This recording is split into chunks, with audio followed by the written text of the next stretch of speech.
uyasizakala. Haleluya.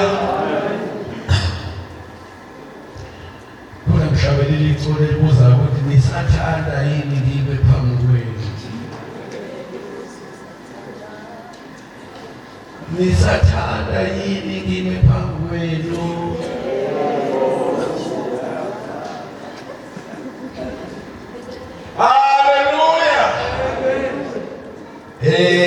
Nifika sekushonilanga kukhona izinto eniyikhetshile kodwa siyathemba inkosi izonilekelela futhi ngento enhle nje bengcenile umqophi uthangise ukuzoqopha sele laba bama-cellphone abathathile kodwa nje bengcenile umqophi ukuthi akakhululeke ahlale ekhaya. Angifuni mina ukuqoshwa. Yes. Angifuni ukuzwelana. Uqoshwa. Manje ke kuyenzeka ke utholeke isimo esinjengalesi kodwa nje ngiyakusaba ngiyaxoxa nginamashoni okulalela intshumayelo ebengiyishumayela. Angifisi ukuyilaleliswa. Abanye bathanda ukwazi ukuthi bashaye kanjani kodwa bezokwazi ukulungisa amaphutha. Mina ngifuni ngisaba nokuyilalela. So ngijabulileke engekho ukukhula. Njengoba efika manje. Sengiyacabanga ukuthi mhlambe. Haleluya. Bazalwane mina engifika ke namhlanje. Cisho isonto lonke sidrila into eyodwa eqala kuJohn 8:31 elithi iBhayibheli noma liqala ku-30 elithi abaningi babaJuda bakholwa nguye. Wayesethi-ke kubaJuda abasebekholiwe nguye, uma niqhubeka ezwini lami niyoba ngabafundi bami isibili. Nikhona bazalwane? Lawa ethi iBhayibheli athi uma nini. Kodwa leli ke mina ngilisebenzisa ngisebenzisa uKing James Version. Kunesingisi esingezwakali kahle esingekho modernized kodwa ngiyalithanda leyo ngxenye yokuthi kuyaqhutshekwa ezwini. Nikhona bangcwele? Kusho ukuthi bantu ufundele lokho namhlanje njengoba iBhayibheli libekile ukuthi singenzi amasondo. Angiphinde singenzi bazalwane kuthiwe senze izizwe abafundi. So uma kwenziwa ama-student ezwi kudinga isibuyele ezwini. Ayikho indlela esingenza ngayo ukuthi asenze lokho uNkulunkulu akushilo. And uma sibuyele ezwini ngeke siduke. Amen. Two, yabeka inkosi ukuthi ukukhula kwala ebandleni kwehlukene igaba ezintathu. Kukhona okuthiwa ngilobele mina abantwanyana. Lithi ngilobele mina zinsizwa. Lithi ngilobele mina boyise. Igaba zintathu. Uqala umfika umntwanyana. Bese lithi ngilobele mina abantwanyana ngoba nithethelelwe izono zenu. Umfika nje izono ziyesuka. Noma ngabe zazizigaxa zingangepodo zenkomo kodwa ziyesula uthethelelwe uhambe amacala akho esulile. Yiko lokwenza isigebengu esiphambanweni uma siphendukela kuJesu amacala sasula same time. Wathi uJesu namhlanje ngizowenginga eparadise. Two, kwasekuthiwa ngilobele nina zinsizwa ngoba ngimnqobile omubi. Kusho ukuthi kuba insizwa lidlule ethi ngilobele ningaboyise ngoba niyamazi. Amen. Uma ke sikhona abantu abaningi esinabo bagcina lapha bebhebi little children, izono zabo ixolelwe. Uthole noma bephila bakafiki la kune-struggle khona, la kuliwa khona badinga banqobe, abakafiki lapho. Kodwa iBhayibhili lithi nginilobele bantwana ngoba izono zenu zinjani? Zithethelele. Ngicela ubalekelele umfundisi. Ngibuyele emuva kancane namhlanje i-revision la sesiyethestini. Siyasondela etestini.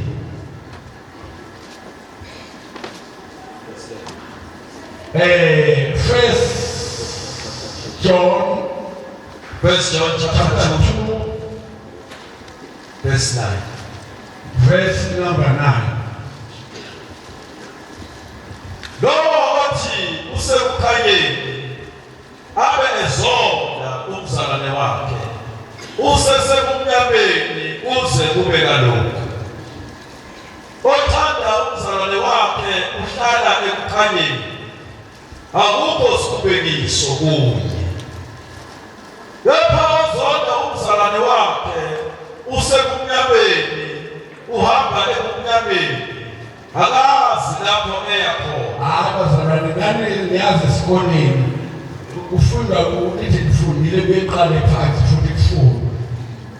Ngingalokhu complain ukuthi lokufika kusona ngomsombuluko ushiya into eyodwa.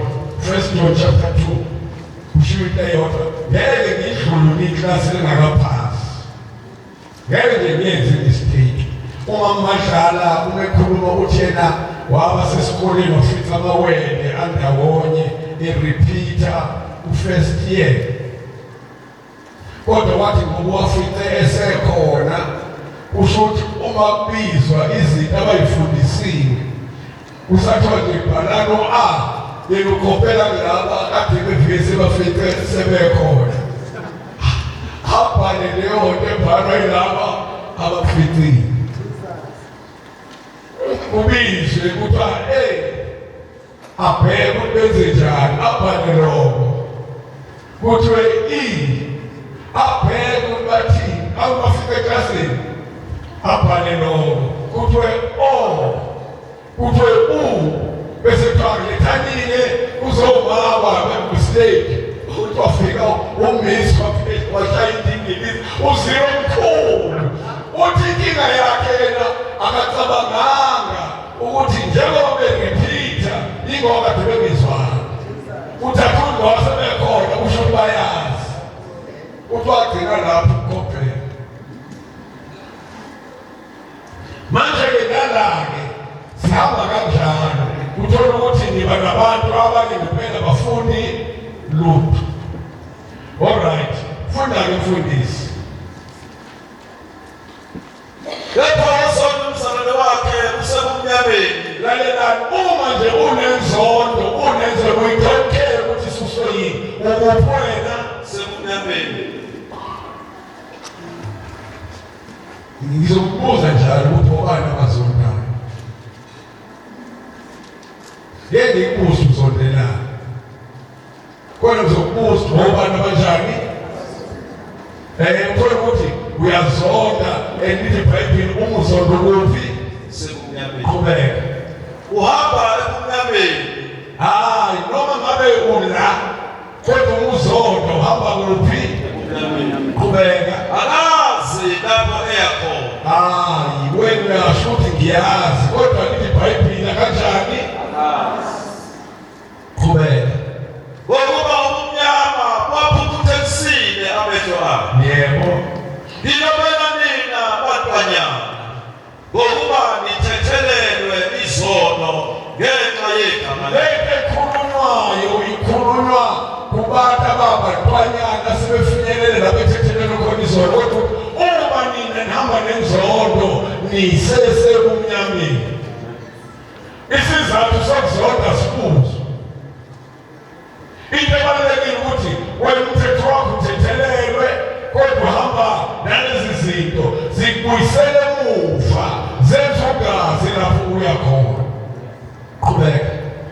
Ngilobela nina sitsizwa ngokuba nimnqobile omubi. Lalela-ke laphana sizame ukukusetha kuqala ngoyise ukuthi hayi masifunda thina sikulandelise nge-order khona bazalwane ufunde-ke part B yakhona ethi-ke ngilobele ninazinsizwa ngoba nimnqobile omubi. Ikholwa niqala niwubhebi lithethelele izono lifike ezingeni la niba khona kwi-struggle la kuyiwa khona uhlangane nezimpi kodwa lithi iBhayibheli unqobile omubi. Amen. Qhubeka. Ngilobela nina boyise ngokuba niyamazi yena okhona wasekuqaleni. Bese lithi ngilobela nina bobaba ngoba niyamazi owayekhona wasekuqaleni. Inkinga umuntu emntwana ngoba ugcine ngamazi uNkulunkulu. Ingakho uthola abantu abasindisiwe abathethelelwe izono behamba abathandazi behamba inyanga benza yonke imikhuba eyenziwa yizwe bona bafikile Jesu bathethelelwa kodwa bakafiki la benqoba khona. Kodwa-ke kufanele ukhule ufinyelele la uzonqoba khona ungagcini umntwana uthethelelwe izono yiba insizwa enqobayo khona bangcwele. Alright, qhubeka. Zile ngenhla. Ngilobela nina sitsizwa ngokuba nimnqobile omubi. Ngilobela nina boyise ngokuba niyamazi yena okhona wasekuqaleni. Ngilobela bantwanyana ngokuba niyamazi uyise. Ngilobela boyise ngokuba niyamazi yena okhona wasekuqaleni. Ngilobela sitsizwa ngokuba ninamandla. Izwi likaNkulunkulu lihlala kini. Izwi likaNkulunkulu ilona umqothwa ngamsho njalo uDavide uthi ngiyamlonda izwi lakho ukuze ngingoni kuwe. Umntwana kaNkulunkulu bazana kanqobi ngokuhlakanipha kanqoba yonke into unqoba ngoJesu ngoba ulizwi uJesu izwi likaNkulunkulu linguKristu mkhona bangcwele unqoba kanjalo. Manje-ke besixoxa-ke leyo ndaba-ke bangcwele base besitshela-ke la kuchapter 3 walencwadi ayifundayo kuverse 20 alosivibezele la. Yebo right, chapter 3 verse 20 no chapter 4 verse 20 leli lithi uma uzonda umzalwane wakho ungumbulali. Number 1. John chapter 3 verse 15. Lowo ozonda umzalwane wakhe ungumbulali. Imani yasabisaneni badlala abazibulu. Nithethelene izono amagama abhaliwe encwadini yokuphila kodwa into important ukuthi musuvumelana izinto zobumnyama zikucindezele ngoba uma uzonda umzalwane wakho uyini? Ulala. Khulumani ngabi imungu. Ulala. Qedela. Lowo ozonda umzalwane wakhe ungumbulali. Yebo. Niyazi ukuthi akukho umbulali olokuphila okuphakade okuhlezi kuye. Akekho umuntu ongubulali onokuphila phakathi kwakhe ohlezi kuphila phakathi. Sizwile ukuthi uma samukela uJesu sithola ukuphila phakathi kodwa emsebenzini siyaxwayiswa ukuthi singabi nezinto ezixosha ukuphila esikunikile. Ngikholwa bangcwele. Yebo. Usuqedile phela. Ngicela ufunde yena chapter 3 verse 14, 12 to 14.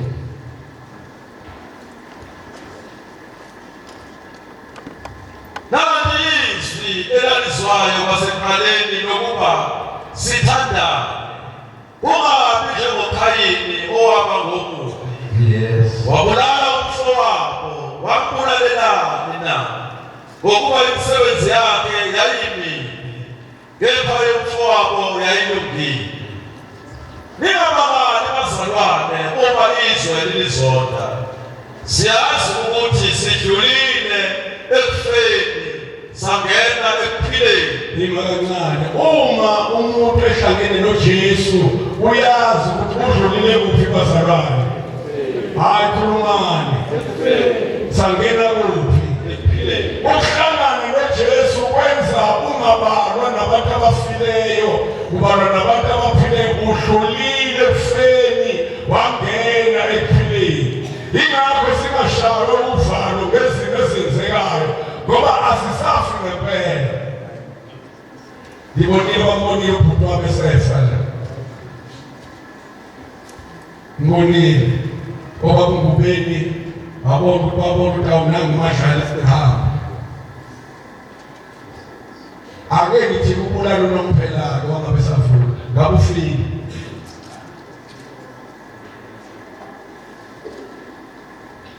Haleluya. Sidlulile ekufeni sangena ekuphileni ngoba sithanda abazalwane. Ngiyayenza noma ngokuba sithanda abazalwane, ongathandiyo uhlezi ekufeni. Lalela, lento yenzondo yenza uhlale uyisidumbu noma uJesu ekwenzelile umusa uhlale ufile. Lithi uhlezi ekufeni kodwa ubulawa yinto efuye wena, inzondo. So ibandla lamazibulo sidakhumule nikhona bazalwane. Inzondo noma usathane uletha ngayiphi indlela ikhumule ngoba ibuyisela ngaphandle kanti usungaphakathi. Zubedile. Haleluya. Haleluya. uJesu akasenzele kuso khabe ngidlulisa nje ukuthi sihlezi la entabeni sidla lento yegrowth yokukhula. Siqale encwadini kaLuka kuchaza ukuthi umntwana wakhula ehlakanipheni, wakhula emzimbeni kwistage, wakhula ebudlelwaneni bakhe noNkulunkulu, wakhula ebudlelwaneni bakhe nabantu. Abantu abanye bayakhula ngokuhlakanipha kodwa umzimba ungakhuli. Bakhuliswa kwami ngesikhathi ngikhula enganginomzimba ongekho. Kwangilekelela-ke kodwa ukuba nomzimba ongekho ngoba uma wenziwa imikhuba ngichazelile ukuthi mina babengahluphi uma kwakhiwe izindlu, dlana izindlu, hawu bese bakhona ikamera nobaba, iy'ndoka zimfishane zingange-18 ezisetshenzisiwe. Nathi-ke sibekelwe zethu ngala bese-ke laba bawobaba nomama benza imikhuba.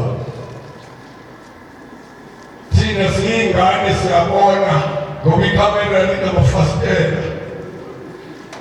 Ngithi ngiyacela ukuthi nami ngicela ukuthiya kibo ubaba kodwa hhayi wena ingane wena. Kwangilekelela ukuhlala ngiyingane khona bazalwane kodwa ngenziwa ukuthi angikhulile kwisiteji. Iy'ngane zakithi ezingilamayo, intombazane eyayingilama, mina ngangingaka ngingilezelo ngingaka yona ingangombhobho ingaphezu kwayo. Abalama yona becishe balingane nayo mina. Endikhona nesithombe sakhona sashuka ngazaba sasigcinile lana ngibonakala ngiyiqashana. Uma wami ekhala njalo intebezi ungazala ukhwanini into elingana notshani. Ukhona ngakithi wabiza ukuthi ukhwanini engakhula ngikaze ngibone mina kodwa ngangizwa ngoma wami.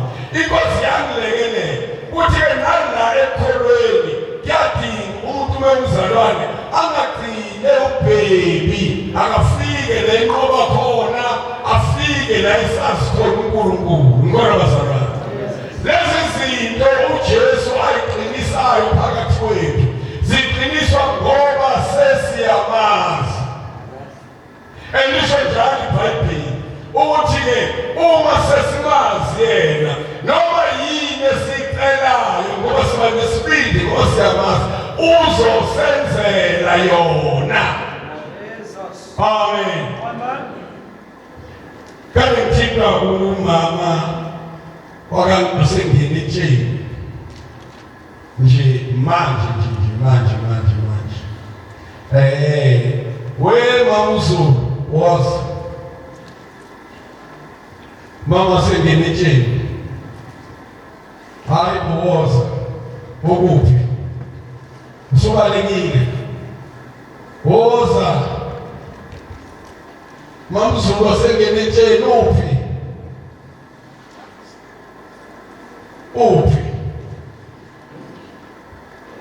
mama uZulu wasengeni etsheni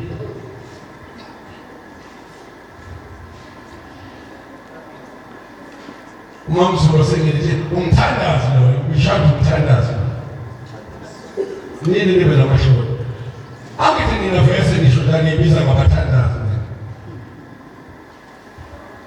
umama uZulu imlingane ohamba naye uphe uMtuzi was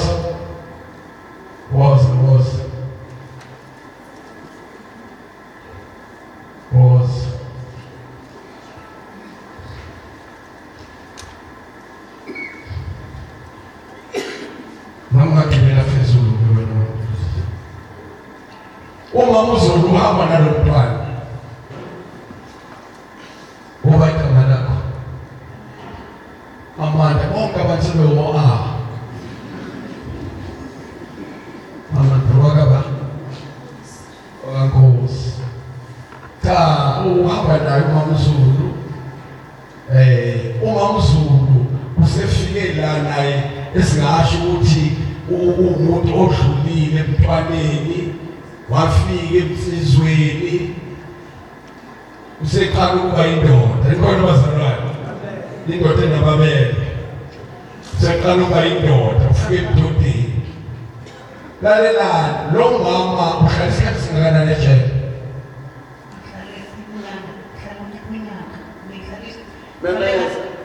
Fika ngahlala unyanga ngahlala ku-10 months ngasekhala futhi ku-5 plus 4 nazithi besikhathi esingakanani ngoba 18 months isiboshwa lesi hlala ejele kodwa ukuboshwa kwakhe akumenzanga walahla uJesu. Haleluya. Amenzanga wenzenjani? Nizwile. U9 months lowo no10 months waphinda kwaba u5 waphinda kwaba 4.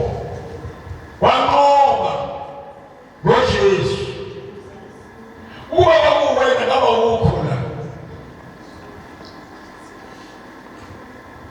Cha phela sikhuluma ngayo leyo ndaba ukuthi omunye umuntu uhlangana nento encane nje akusho ukusingizana ayikukholwa ubukuphi uNkulunkulu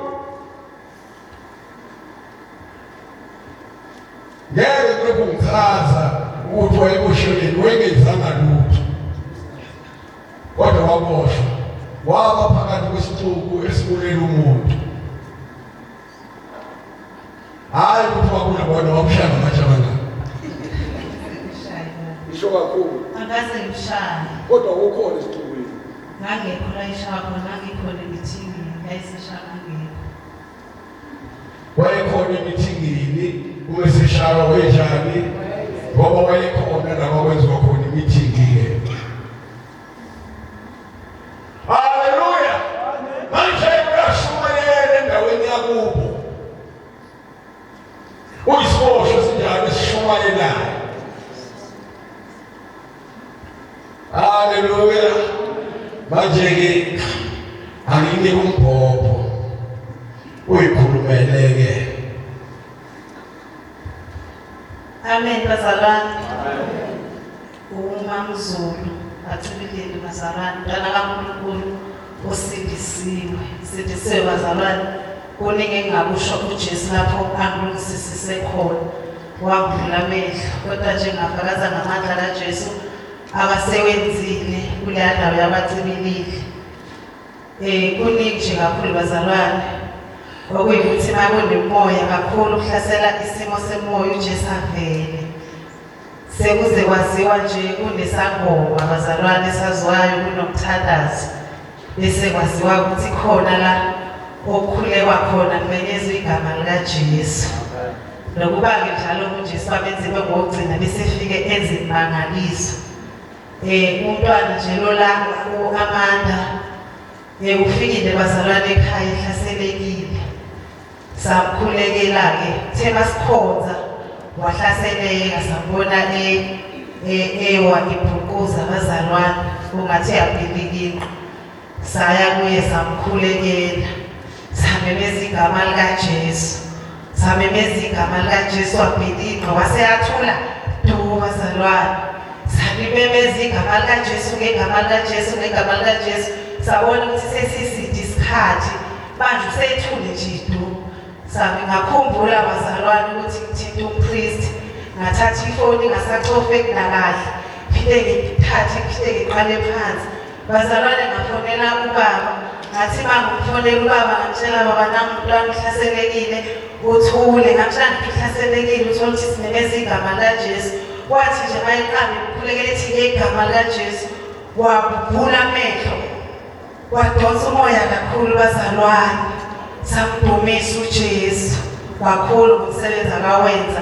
Umile nje la bazalwane siubonile ubehluko.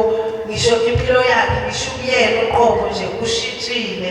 Indlela afike yona uhluke kakhulu nangoba sifikile la ube umuntu okuyikuthi selokhu baba amkhulekela-ke kwasekuvela lento ngathi uyabodola ngisho nje sibheke naye indaba engithinta umuntu osabayo uhamba yedwa akahlali endlini.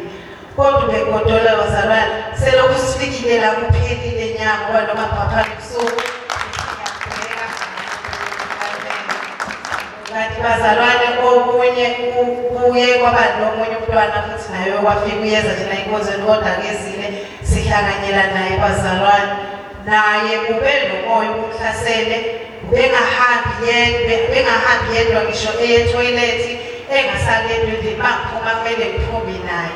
Baye bezeke thabe ekhaya bezohlalela la khona bazalwane ukuthi bakwazi ukukhulekela nokuthi bakwazi ukuvikeleka ukuthi abazali babo ngoba bakholwa bangagcina sebethathe ezinye izinto. Naye bazalwane bekhulekelwa yena wayithaseleke ngalendlela ngoba wakuthi makuthi uhlezi naye umbone esekhala ethi mawumbuza ukuthi wenze njani atshela ukuthi mina vele ngizofa mina vele ngiyafa. Bazalwane nakhona mhla ephila inkosi yamphulukisa ngokwanele ehlezi wayikhona la uthi wabona ubaba bazalwane umfundisi sasilavele enkonzweni kuyinkonzo yesidlo uthi wabona ebiliza njengotalako kungathi akababa wabona ngathi nje uyabiliza engabhekeki. Ngalelo langa kwakuhla ephulukayo bazalwane. Amen. Ngomgqibelo lo bazalwane umuntu obuye sebenze ngamatende. Ngithe nje ngisetendeni ngeza bazalwane ngilisa itende kwaqhamuka omunye umama egijima makasihanca ake kuthi wabiza kanje bazalwane. Ngomgqibelo nje lo ngoba namhlanje kusiya kulwesihlanu ngiphume mangithi ngiyaphuma ngiyakuyena ngithola ukuthi kuneteksi ngaphandle athi phuthuma ingane yami yagula iyafa ikhanda. Ngingene bazalwane phile ngikhuleke ngimamukelisa uJesu khuleke ngimemeza igama likaJesu. Umntwana bazalwane babekusenyangeni kunomuntu ababemusa kuye ikhanda likaze lithatha isikhathi kwathi ngenkathi ekhulekelwa wasinda ngaleso sikhathi kuze kube namhlanje. Haleluya. Cha bazalwane into esiqinisa ngayo ukuthi ayikho into engenzeki kubani kodwa ke kufanele sifinyelele ezingeni la uNkulunkulu ezosisebenzisa khona. Befuna ukuzwa ke mina mzukulu nje uJesu sekuphilisile wakwenzela umusa wakulanda lapha usoyinikele kuye. Isho kakhulu. Sekusethu ubhapathiswe phela. Semshayeleni izandla. Hallelujah. Siyabonga kakhulu bangcwele. Kusho ukuthi nje bengidlulisa into encane ukuthi uJesu akanisebenzise nonke. Nikhona abazalwane. Akuyona into yomuntu othile le, into yabantu abakholwayo. Amen. All right. Kukhona ke into esiyithinta njalo sizosithinta sidrilla siphinda Fundis, 1 John chapter 5, verse number 9 to 13. Sizolosiphinda sidrilla nize ningene ishumini kungenzeki mistake. Fundele Fundis. Verse 9, 1 John chapter 5. Uma samukela ubufakazi babantu, ubufakazi bukaNkulunkulu bukhulu kunalobo. Ngokuba ubufakazi bukaNkulunkulu buyilobu abufakazile ngendodana yakhe. Okholwa indodana kaNkulunkulu unobufakazi phakathi kwakhe. Ongakholwa uNkulunkulu umenze ubuqambemanga, ngokuba engakholwanga ubufakazi uNkulunkulu abufakazile ngendodana yakhe. Yilobu ubufakazi ukuthi uNkulunkulu usiphile ukuphila okuphakade, nalokhu ukuphila kusendodaneni yakhe. Onayo indodana unokuphila, ongenayo indodana kaNkulunkulu akanakho ukuphila. Ngililobele lokho ukuze nazi ukuthi nilokuphila okuphakade nina elikholwa egameni lendodana kaNkulunkulu. Yilesi sibili esinaso kuye sokuthi uma sicela utho ngokwentando yakhe uyasizwa. Uma sazi ukuthi uyasizwa noma sicelani, siyazi ukuthi sinakho esicelileyo esikucele kuye. Verse 11 again. Yilobo ubufakazi ukuthi uNkulunkulu usiphile ukuphila okuphakade. Ilobo ubufakazi ukuthi uNkulunkulu usiphile ukuphila okuphakade. Bazalwane, uma ufunda incwadi yeHubo 119 ikhuluma kaningi ngobufakazi bukaNkulunkulu. Ngiyacela ukuthi siye khona ukuze ni-understande ukuthi uma echaza ngalo uJohane ukuthi lo bufakazi kwenziwa njani-ke uma unabo ubufakazi. Ngizocela mfundisi siqale ngemuva lana iphela khona inenqwaba yamavesi bazalwane. Ngeke siwathinte wonke amavesi, kodwa sifuna sikopolote la khona khona ngobufakazi bukaNkulunkulu. Ngicela mfundisini amavesi amaningi azafika 100 and something. Ngicela uqale kuverse 167. Verse 167. Ihubo 119. Yes. Umphefumulo wami uyagcina ubufakazi bakho. Ngiyabuthanda kakhulu. Imani sabisaneni. Angisizwile ubufakazi ukuthi ilobu ukuthi uNkulunkulu usiphile uphilo njani. Lithi-ke mayikhuluma le ncwadi yeHubo, umphefumulo wami uyagcina ubufakazi bakho. Sinebufakazi bukaNkulunkulu esibugcinayo, yilobo ukuthi usiphile uphilo njani. Gcina lokho. iBhayibheli yagcizelela ukuthi gcina inhliziyo yakho, angithi?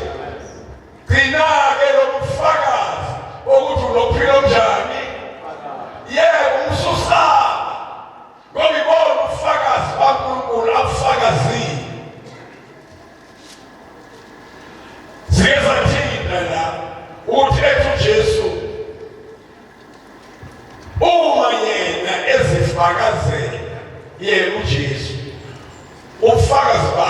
abuqinisile.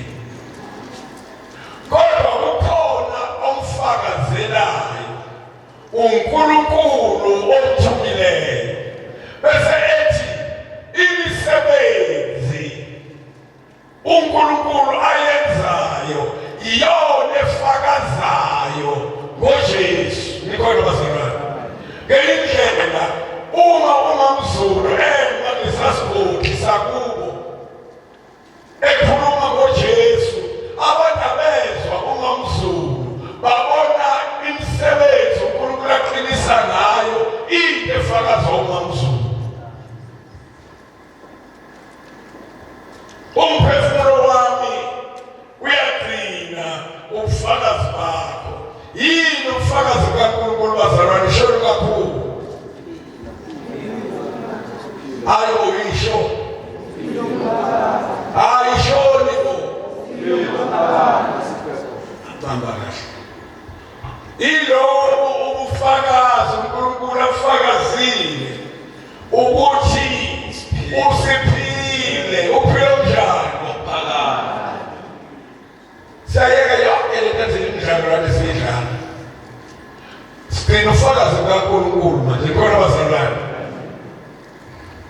Usiphile uthi-ke la inyumo likaDavide, umphefumulo wami uyagcina ubufakazi bakho. Ngiyawuthanda kakhulu. Ubani ongekuthanda lo bufakazi? Ukuthi unophilo njani? Ngiyawuthanda.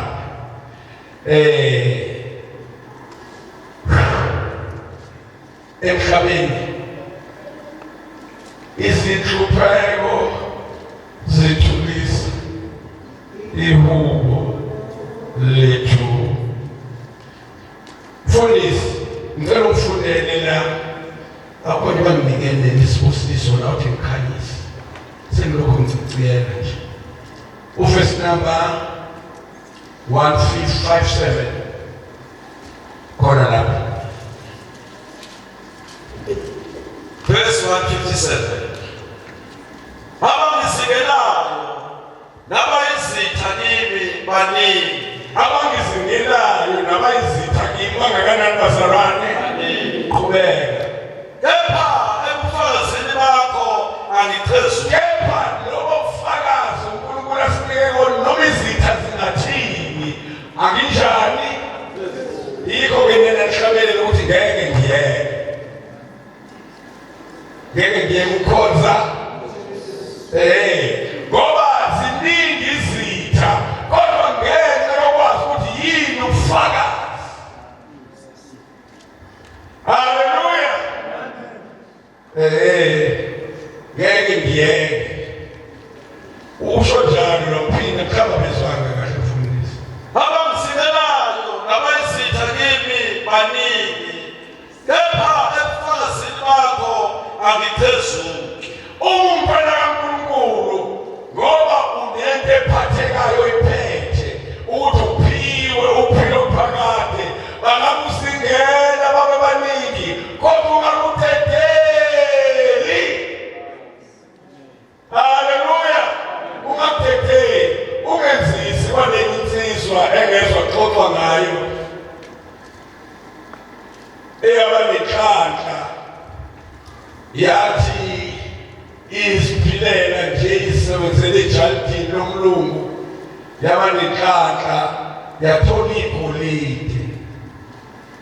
Kuyitshana nje bazalwane, yathola igolide. Yajabula uma ngabe ilikhombisa ubasi, wabona ukuthi awusehlezi nesigwili, wayengenako ukumona. Wayesebona ayihlelelwe ukuthi iye la lizoshintshwa khona libe imali.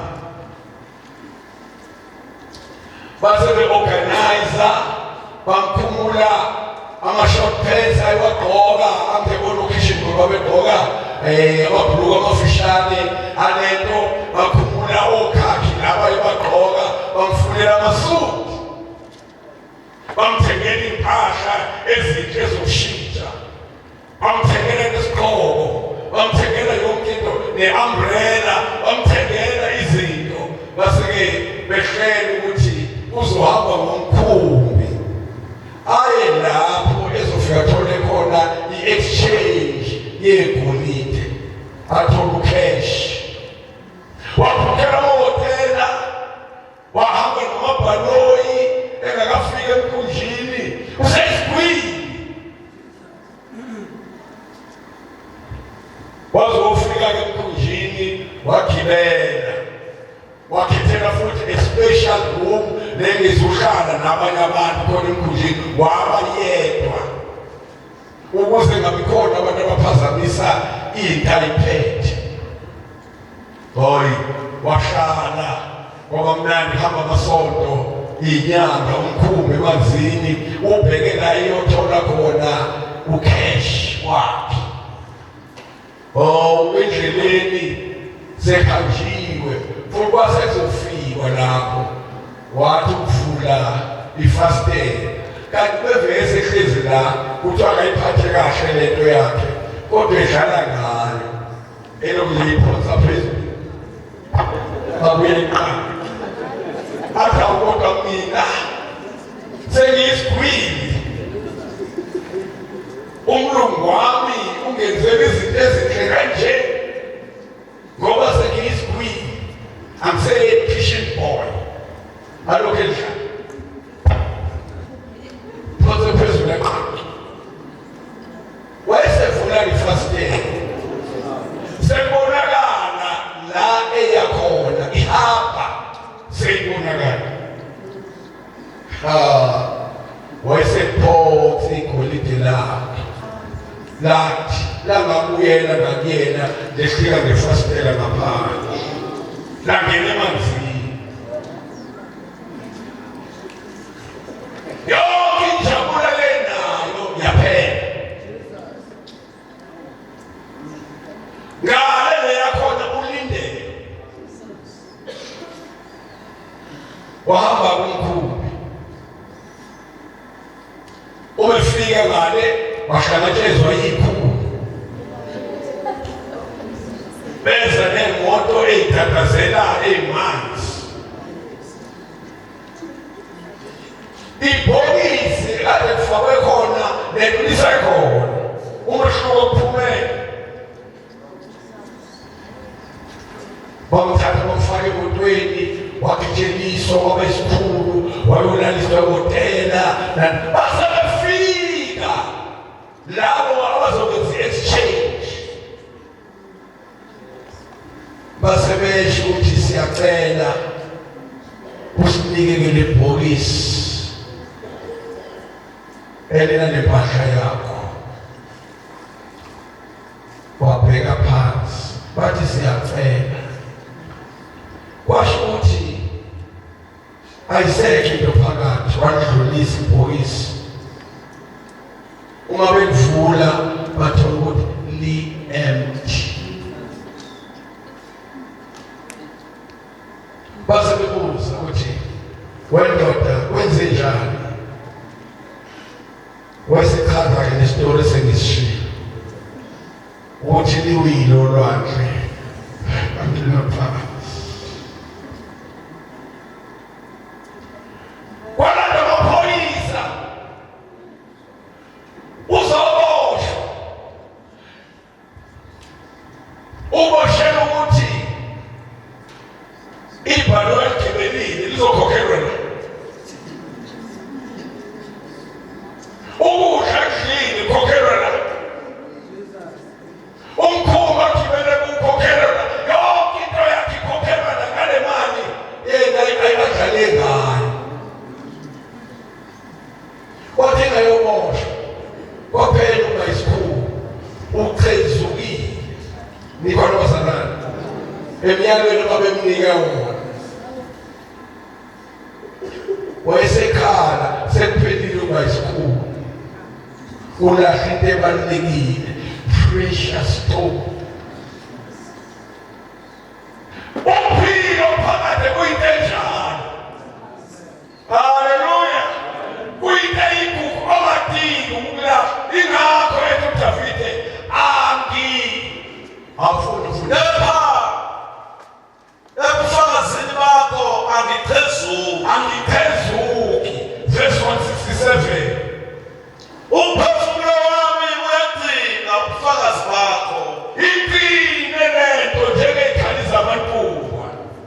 nithole into special badlala amazibuko yabona nomusa uNkulunkulu asenzele wona cishe senzele jwayela nakhathala la ungathi umdlalo ikhona bazalwane izinto ezenzobani uJesu abazalwane basefrayeni bake bafika la forgotten ukuthi athi kunasite befika nengane lena eyahamba etyeleni ngekhanda nakhumbula lengane efike la abenziwa ama-operation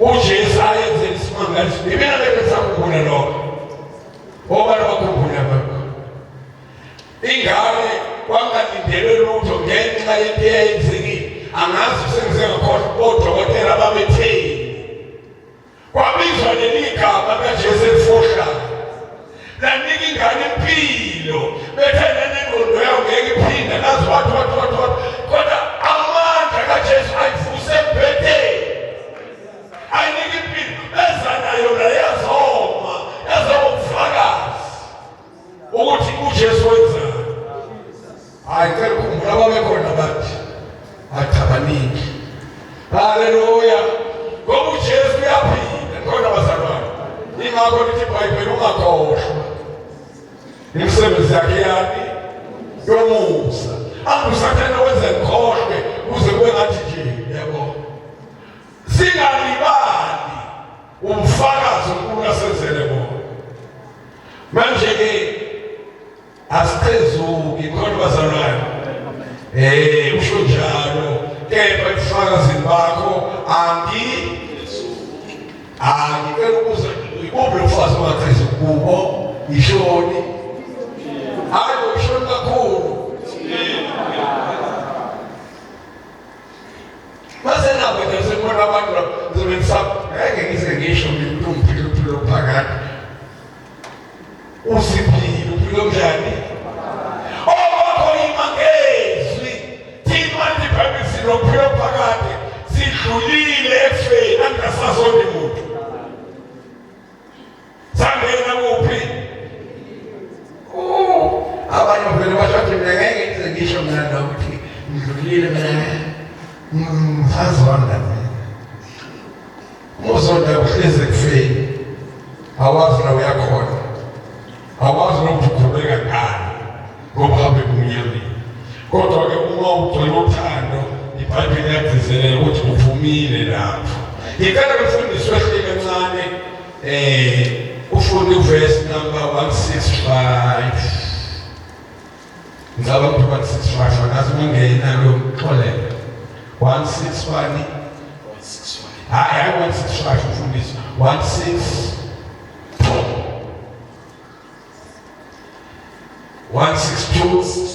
yebo Ngithokoza ngezwi lakho njengozuza ipango enkulu lelena ngiyathokoza ngezwi lakho uNkulunkulu njengomuntu ozuza impango engakanani umntwana kaNkulunkulu uyaqhuma ukuthi ngizothokoza ngezwi ufana nomuntu okade esempini wanqoba wabuye nempango amen kodwa izwi elifaniswa nalokho ulifane nomuntu ozuzile qhubeka kancane amanga ngiyawasonda awishoni lonke ungadingi ukwazonda ngiyawenyanya ishoni umthetho wakho ngiyawuthanda manje ngithanda ivesi elandelayo-ke lena ethi-ke kasikhombisa ngiyakwenzenjani kasikhombisa ngosuku ngiyakudumisa yini bani kasikhombisa ngani kusho ukuthi umuvuka ekuseni entathakusa uyamdumisa uma usushaya ibreakfast uyamdumisa uye ku-tea time uyamdumisa uye ku-lunch uyamdumisa. Umilanga loshona u5 uyamdumisa. Uma uyempetheni wakho uyolala uyamdumisa. Usulele phakathi kobusuku uyavuka umdumisa 7 times a day. Umdumisa njalo ntwana bazalwane. Yabona umlomo wamahubo khona leli hubo 34 elithi ngiyakumbonga uJehova ngekhathi eyazi ukuthi Davide wayizwile le ndaba ku55 number 17 mfundisi uqala ngo3 days uthi in the evening, in the morning and at noon time. U55 verse 17 usishwa nasekuseni nasemini ngizakusikhalela ngibubule abeseliswa. ngelisindlela ukwenze kwaba ihabit yempilo yakhe ukumkhonza ebusuku amkhonza ekuseni amkhonza emini 3 times a day. Ingakho sesimbuzeke nina enkholwa phela makusenkonzweni angithi iBhayibheli umuntu wesifazane umethandaza akathandaze embozini angithi bese bakhona laba bathi hayi mina vese ngithandaza makusenkonzweni ngeke enkonzweni ngine-freedom. Yabona kusho wena uthandaza-ke kanye ngesonto mhlawumbe uye kuphi sontweni ngoba awuvunyelwe usuchitha isikhathi nje umkhuleka ungambuzile ngoba akakuzwa. Uyena usho njalo. Amen. Ngangihleka-ke khona abanye ngangihlala nabo beyithandela ukuhlala nomkhanda omnika iphepha lakho lemntanami uma kwenzeka sekuthiwa asithandaze avela donse iphepha siyathandaza abeke iphepha. uJesu uyasithanda usho njalo-ke iwu55 verse 17 zokwenza kathathu thandaze kathathu. Wabona uDavide ayibona kumnandi ukuthandaza uma lokhu ngithandaza kathathu wese hayi ngithandaza 7 times 7 times thandaza. Lalela emva kwalokho wabona uDavide ukuthi hayi no 7 times akenele wabhala leli hubo elithi ngiyakumbonga ngekhathi ngimbonge ngixoshiwe la ngihlala khona ngimbonge ngilala emgaqweni ngimbonge ngilahliwe ngimbonge ngekhathi noma ngivela kodwa ngizombonga ngekhathi awudingi umbonge ngoba kukuhle. Hallelujah. Ezikumnandi ukuthi 3 times 7 times angidinga ngaphezu kwalokho ngekhathi shothi usuku lonke ubonga inkosi. Imnandi yompilo bazelohlala noJesu yalixoxela imnandi ukuthi nomhlabelelo kumnandi ngithini ayini leni kumnandi yebo. Hallelujah. Kumnandi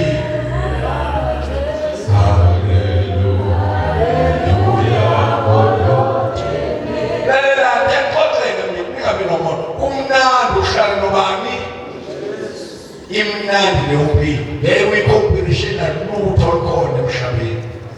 Impilo ohlala noJesu imunandi. Imnandi uvelelwa izinto, imnandi uxakekile.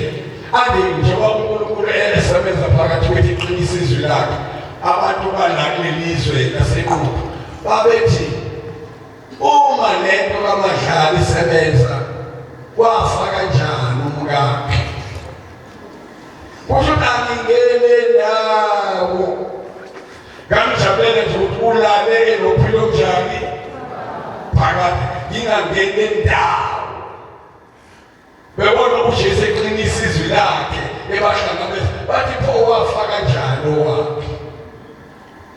Angiyeni uNkulunkulu angiqonde kodwa yini into engiyaziyo wayebona uNkulunkulu ngeke ngifike ngifike eNquthu. Webo ngeke ngifike la ngithumele khona. Wabona ukuthi hayi akasali umngani wami. Wesebekilahle ngaba isidomo ongakazi usibona. Abantu besomduduza awu ngingakukhuphela sewubongani. Awubongani njengoba uhanjelwe nje umngakho ungakhali kakhulu inkosi izomnika omunye.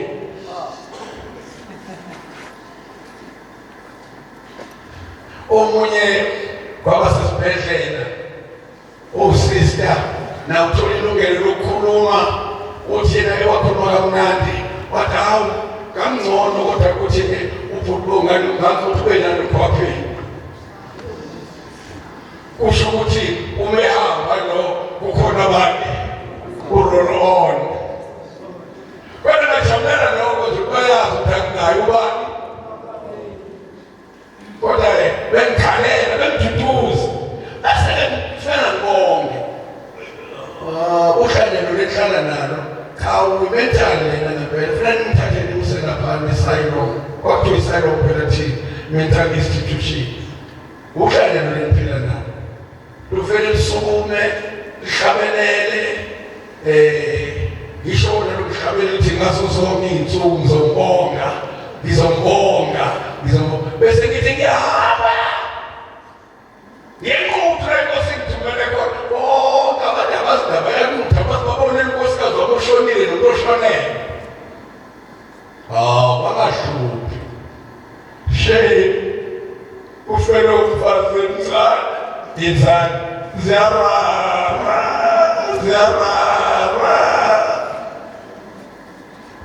kushonezirari umfihlakalo iqondele mfihla ukuthi ukhonzwa ngey'khathi zonke ngiyambonga ngey'khathi zonke. Haleluya. Lana beqinisa kaningi ukuthi ubufakazi kaNkulunkulu asithezuki kubo ubufakazi ukuthi sinophilo njani ningathezuki noma kungenzekani bambelela ebufakazini ugcine bona umuhlangane nesimo usitshele ukuthi uthitha umuntu nani lokuphila phakathi pho uhlala nani yazi ukuthi sona sesibobeza besengijikile njalo lokho shona ilanga nje langa esonto sesehlukene ufica lapho ingane zakho ibhekisi izinto phezulu namfunani kodwa nezwa kuthiwa ngiyakholwa noma ngikholwanga ngisona isiphuphu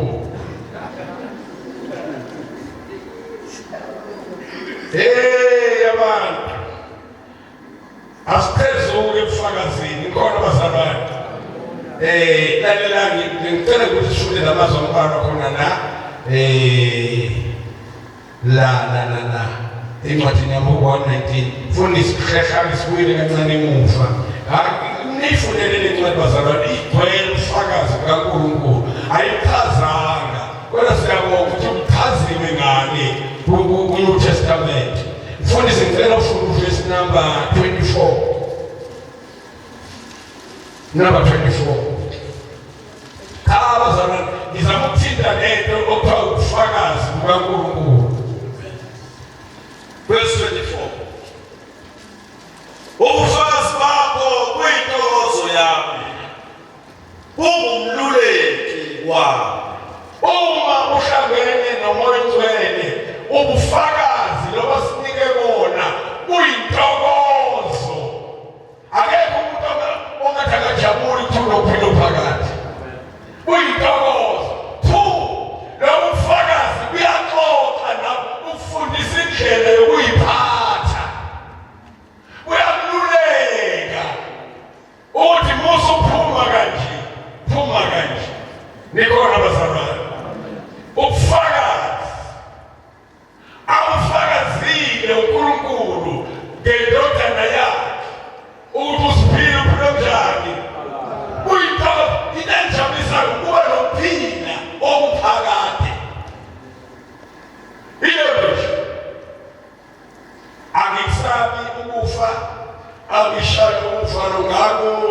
mina sekhambe unkosikazi wami ngangijwayele abantu befika ngifona-ke sengisho ukuthi hayibo naku ngivele ngatshela unkosikazi ekuseni ngingekho ready abantu babengibuka bathi awukhombisi kodwa ukuthi ufrene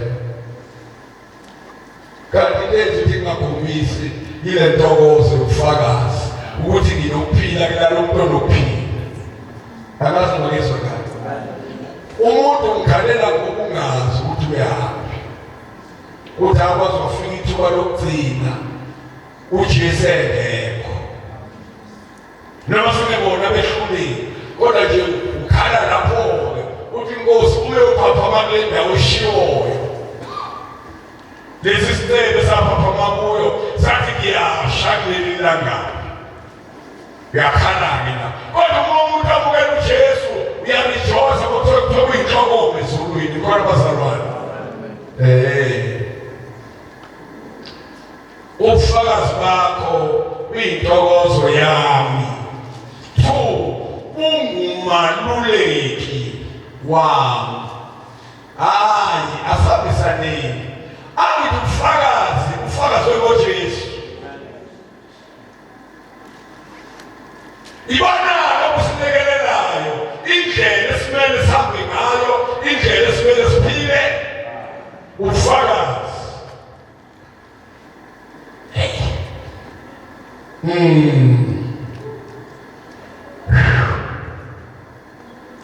Awukosi ofune nofesilandela umfundisi namthanda 25 verse 25 uphefumulo wami unamathela othulini ngiphilise ngokwezwi lakho. Uma wenze uhlangana nenkinga uhlaseleka ubuyela kuyena lo ongeluleki ukuthi akakuphilise ngani ngezwi lakhe.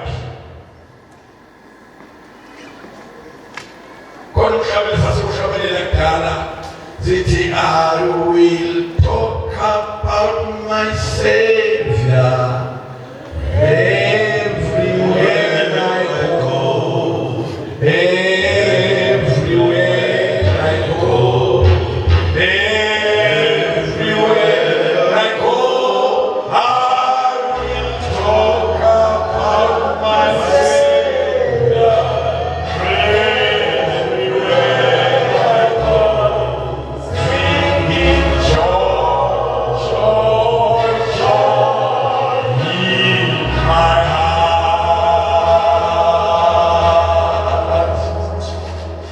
Uba nesixoxa naye I will talk about my Savior everywhere I go. Everywhere I go. Oh, everywhere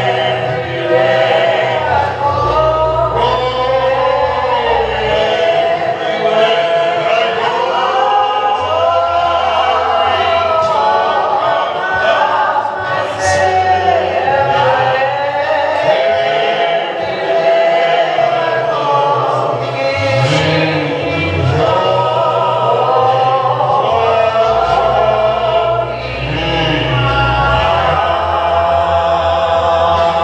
Uthi verse 27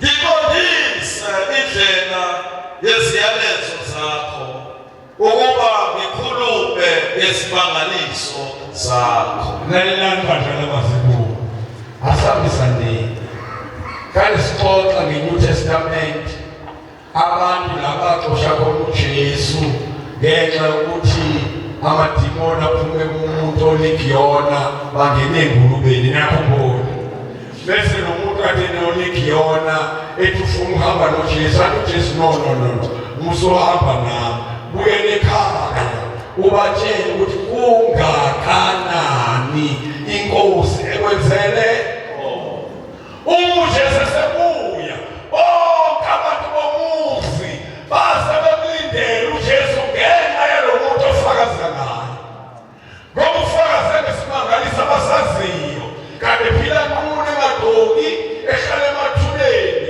ebashokoza Nkosi ebanqamula aboshwe ngedaba banqamula amaketanga exakekile elimaza mase kufika inkosi ekhulula ufuna u-2000 aphele yike ekwazi ukunqola amaketana babemaningi onegiyona nikhona bazalwane ofakazi watshela abantu uJesu wenzeni iBhayibheli ngesikhathi esenkulu uJesu bonke abantu bendawo babefuna ukumbona lo muntu owenze lesi simangaliso. Ngiyabona ukuthi uma nina kufakaza, don't be ashamed to tell about what God has done for you. Hallelujah. Iba nesibindi ukusho lapha kathi bekukhona umama ngomezulu Sister Chuta mfundisi wamanesi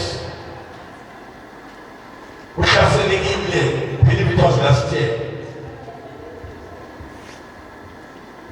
Uma laphaya kwathiwa izinto zakhe izinto zethu sezi-affectekile, udinga yena aqale i-dialysis. Yini?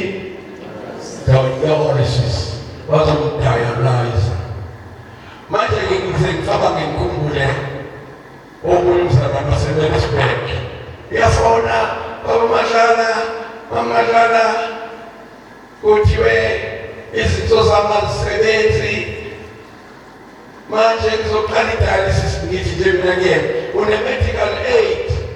Bathi yebo baba ngine-medical aid. Kade hayi awubonaka unazonke izinto babona imali laphaya. Ngathi nje mhla sebeyidlile imali abayiqeda kodwa bangazi bayibona i-recovery inje. Ngathi kodwa-ke ngesisho lutho-ke ngoba sebeshile bazokufaka amapayipi. Nikhona bazalwane wehambethi efakwa amapayipi udinga every week ahambe okwenza i-dialysis. Angazi uma ukwenza noma twice noma once a week. Ngithi mina awunalutho kodwa balandela imali ayiguarantee mhlawumbe yaphela sebeyidlile benele okuthetha ayikho i-recovery nje. Badonsa isikhathi eside omamfuneka abantu bangakhona bangathi sasingakanani isikhathi enziwa i-dialysis balede baqeda nje ukuthi imali sebeyidlile i-medical aid babhungula amaphayipha batayafikazi sibone i-recovery nje. Sasa naye akanalutho obelandela imali kodwa noma ngomezulu ubehlaselekile. Nikhona bazalwane wema mhlangano ukhona ntokoza wamadlala mubi lapha nayizolo ukubizile nanamhlanje akubiza kodwa ngijabulile izolo uma ngisimbiza bese ekhomba woza mamngomezulu bese ekhomba lona uthi useyabala. Omunye usista njalo lo weshita amanesa kwahluka avele masinye nje andona vele aphuthume nanamthanjeni a-check ukuthi sekhona yonke into iphansi wathi yabona lesikhathi nexoxa ngaso la ubaba umloyi lese-COVID sibuthene la phela sibancane manje ngoba kodwa ngeleso sikhathi sasisigcwele la nikhona bazalwane baqhamuka osista basenkosi Albert nomuntu bemfake ngana izihuduleke iy'nyawo ngesikhathi se-COVID esebathiwe yona angaze engene kuphi la beqhamuka naye ngane emakhethenini kanti inkosi ingidileyile ukuthi ngingasheshi ngihamba. Uma beqhamuka naye beza naye kakuhlezi khona laba bathi mfundisi ehudumo cabanga-ke mfethu i-COVID ehudumo ubona ukuthi manje abamanesi abahluka ababanini yikho nithi usebanga babunguwa manje naye-ke lowo uyabona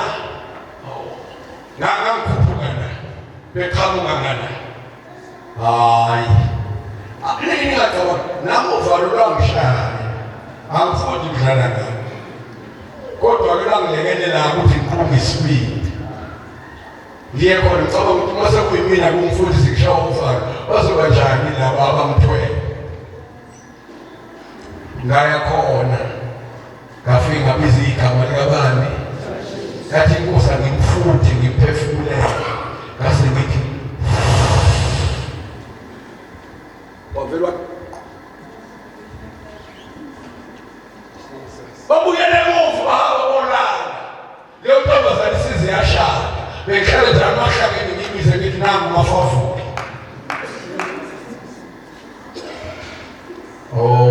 Obani abakhumbula leyo ndawo phela nayibona sesixoxa abathi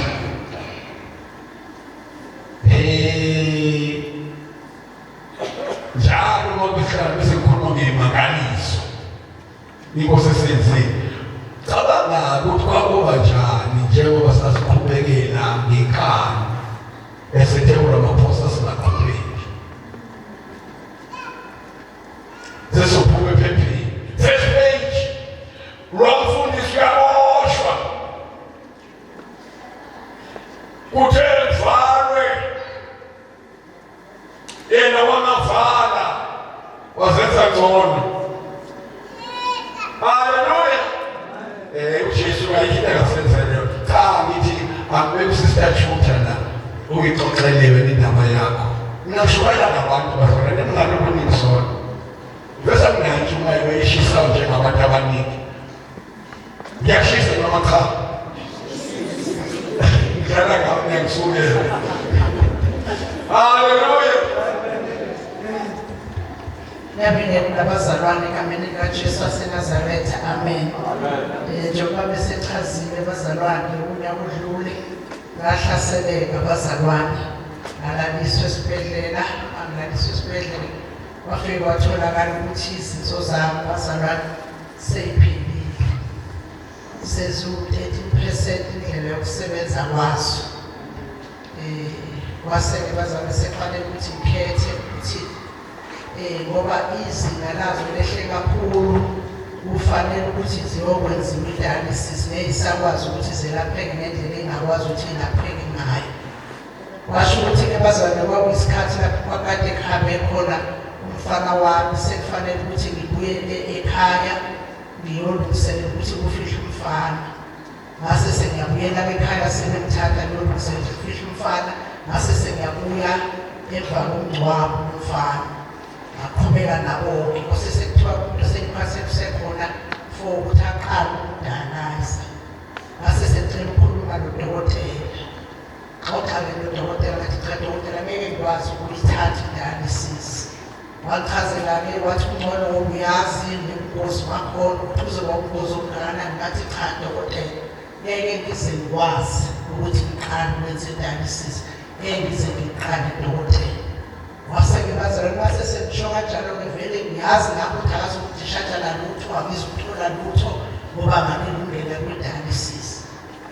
Ngahamba-ke bazalwane leso sibe sinjalo wangitshela ukuthi into yokusiza ukuthi ngiphuze amanzi.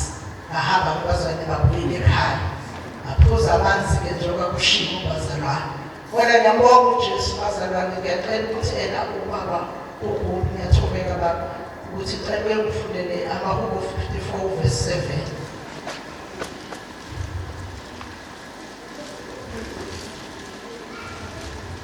Ncwadi yamaHubo chapter 54 verse 7. Ngokuba ukukhululile ehluphekeni konke, neso lami libuka izitha zami lidele. Haleluya. Ukhona yini lana ophethelele iBhayibheli lelisha futhi lelisha 2020 lapho nga-2020 likhuluma ngosibakade ngicela ukufundela nasisi.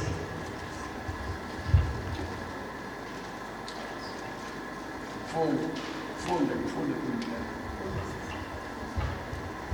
Igama lakho lingikhululile kuzo zonke izinkathazo. Iso lami lizibonile izitha zami zinqotshwa. Haleluya. Amen. nginalelizwi bazalwane ligcwele enhlizweni yami ukuthi wena Jesu ukhululile kuzo zonke inkathazo. Iso lami libonile izitha zami ngqotsho.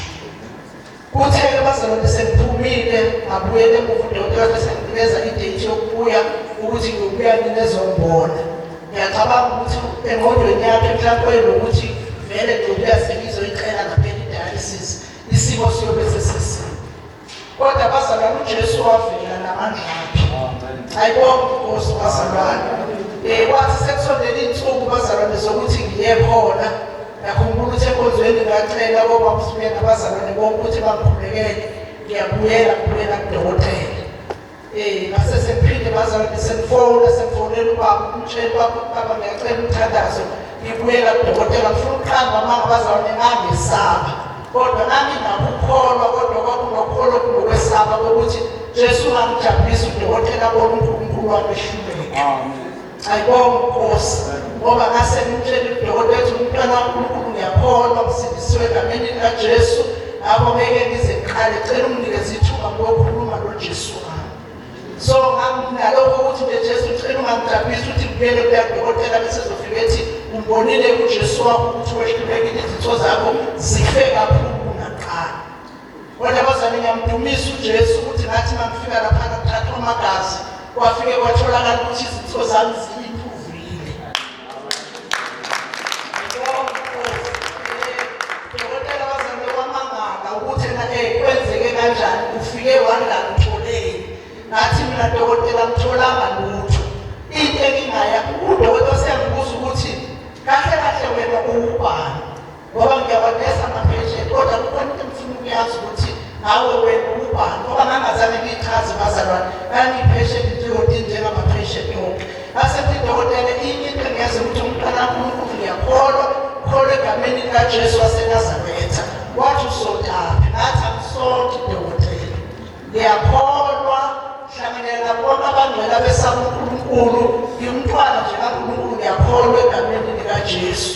Ngase ngimkhothela izwi ngathi izwi lenkosi lithi uma indlela zomuntu zimthokozisa uNkulunkulu wenza ukuthi izitha zakhe zihlalisane kahle naye.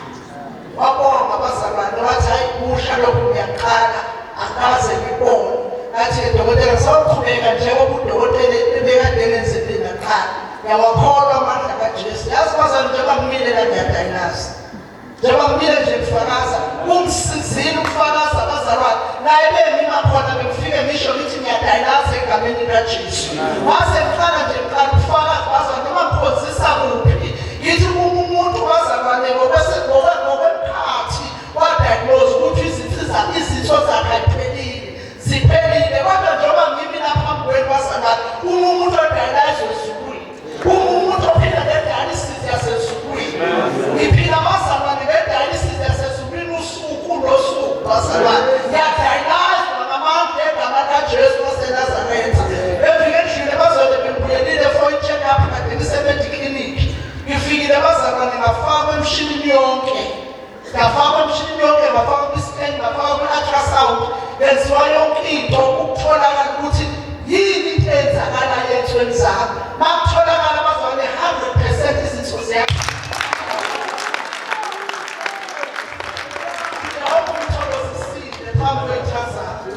Ngiyawumthokozisile phambi kwethazana ukuthi zibone ukuthi uNkulunkulu wami uyaphila. Udokotela tembuza ethi ngapha ama-supplements engiwadlayo ngithi dokotela kunama-supplements engiwadlayo.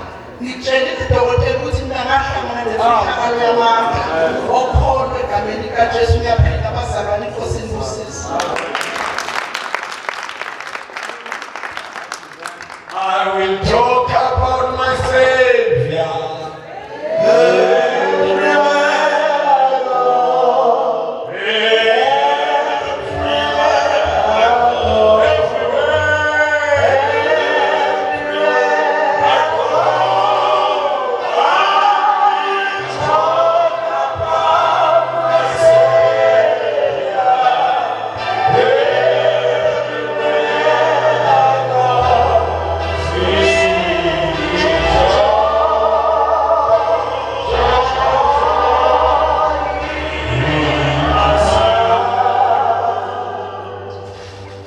I will talk about my Savior